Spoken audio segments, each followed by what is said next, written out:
Bismillahirrahmanirrahim. Assalamualaikum warahmatullahi wabarakatuh dan salam sejahtera. Bertemu kembali dalam channel Cikgu Ashraf, subjek perniagaan. Hari ini cikgu akan menyentuh masih dalam bab 2, iaitu trend semasa perniagaan dalam topik peranan kerajaan negeri. Okey, kalau sebelum ni kamu dah belajar tentang kerajaan pusat, hari ini kamu akan belajar tentang peranan kerajaan negeri. Sebelum saya masuk pada peranan kerajaan negeri, saya nak jelaskan apa itu kerajaan negeri. Kerajaan negeri merujuk kepada negeri-negeri ataupun contoh dia Kerajaan Negeri Johor, seperti di Johor sekarang ni. Kerajaan Negeri Terengganu, tempat lahir cikgu. Kerajaan Negeri Pahang, Kerajaan Negeri Perak, Negeri Kedah dan sebagainya. So, itu adalah kerajaan negeri. Okey, so apa bidang kuasa kerajaan negeri? Bidang kuasa kerajaan negeri dalam memacu ekonomi negeri mereka ada dua kuasa. Kuasa yang pertama ialah tanah, iaitu bahan galian. Contoh dia apa bahan galian? Contohnya biji timah, petroleum, apa lagi? Emas, bahagian-bahagian pelombongan lah nama dia. Yang kedua iaitu tanah. Ambil tanah ataupun ada berapa banyak besar tanah kerajaan negeri ada.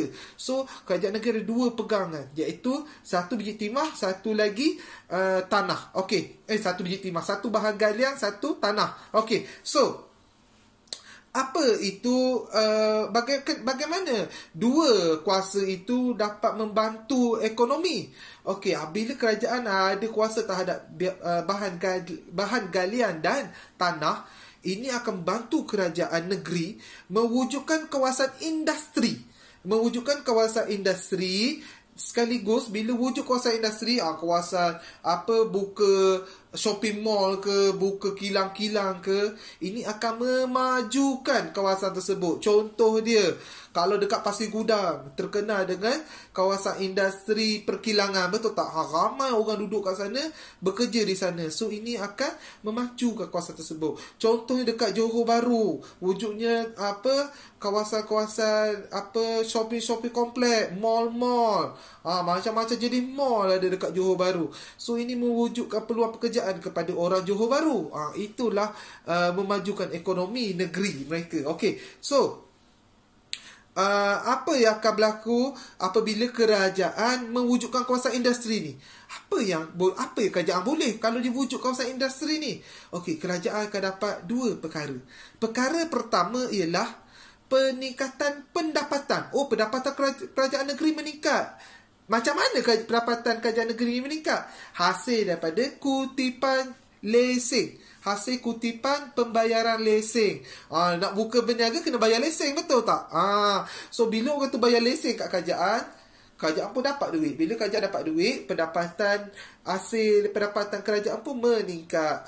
Itu contoh dia. Okey, yang kedua ialah dapat menarik pelabur asing. Dapat menarik pelabur Malaysia datang ke Malaysia buat pelaburan. Contoh dia kalau macam Johor dibina satu stadium baru kan, dekat 5 kedai, betul tak? Bila stadium tu baru dibuka, dia tarik siapa? Dia tarik pelabur dari China, bina stadium kat situ. Ini akan menarik pelabur asing datang Malaysia. So dalam aspek apa dia tarik pelabur ni? Dari aspek infrastruktur dan ICT. Dekat situ. Okey, so cikgu nak masuk kepada peranan PKN. PKN cikgu? Ya, PKN atau nama panjang dia Perbadanan Kemajuan Ekonomi Negeri. Perbadanan Kemajuan Ekonomi Negeri atau nama senang dia PKN. Okey, 3 peranan PKN. Peranan yang pertama, merancangkan ekonomi negeri tersebut. Peranan kedua, membantu golongan perusahaan kecil dan sederhana, PKS. Apa perusahaan kecil sederhana ni? Orang buat kilang-kilang kerepek, orang buat kilang-kilang otomotif. Dia bantu golongan PKS ni. PKN ni bantu golongan PKS ni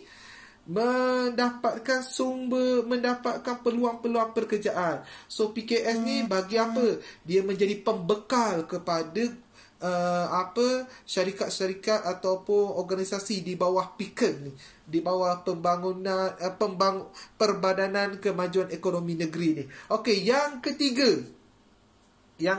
ialah memberi bantuan. PIKEN ni memberi bantuan kewangan. Memberi bantuan kepada golongan usahawan baru untuk menghasilkan produk. PIKEN ni bagi bantuan pada usahawan baru ni untuk menghasilkan satu produk mereka. Itu tujuan dia. 3 peranan PIKEN. Merancangkan ekonomi, membantu golongan PKS, memberi bantuan kepada usahawan baru. Okey, so selepas masuk 3 peranan PIKEN, cikgu nak masuk pula kepada peranan kerajaan negeri untuk bidang pertanian. Penting tak pertanian? Penting. Pertanian ni benda kita nak makan, betul tak? Beras datang daripada mana? Padi, betul tak? Apa lagi kita nak makan? Minyak masak ambil daripada mana? Kelapa sawit. Nak makan kobis, nak makan sayur-sayuran, ambil dekat mana? Pertanian. Semua pertanian di situ. So, kerajaan negeri akan membantu usahawan mencari tanah-tanah ni dekat negeri mereka, bagi dekat usahawan untuk usahawan tu usahakan. Untuk golongan usahawan tu usahakan. Nak usaha buat ladang kelapa sawit ke? Nak usaha buat ladang kobis ke?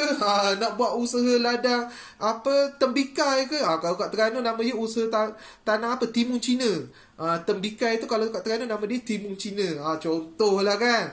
Itu peranan kerajaan negeri. Dia bagi tanah buat pertanian. Selain buat industri, buat pertanian juga. So itu sahaja untuk cikgu pembelajaran hari ini, iaitu peranan kerajaan negeri. So cikgu rumuskan apa cikgu cerita ini ialah, dalam peranan kerajaan negeri, dia membantu usahawan untuk merancangkan ekonomi mereka. Bagaimana kerajaan membantu merancangkan ekonomi? Kerajaan menyediakan kawasan industri. Bila kerajaan bina kawasan industri, dengan sendirinya akan ada peluang-peluang pekerjaan di situ. So, ingat ada 3 peranan PIKEN. Yang pertama merancang ekonomi, bantu PKS, bantu usahawan muda. Dari segi dari segi bidang pertanian pula, kerajaan memberi bantuan kepada usahawan dapatkan tanah untuk membina, membuat berjasa dengan tanah, membuka kawasan-kawasan pertanian, contoh kelapa sawit, tanam-tanaman sayur dan sebagainya. Itu saja daripada saya, Cikgu Ashraf. Sekian, terima kasih. Assalamualaikum warahmatullahi wabarakatuh.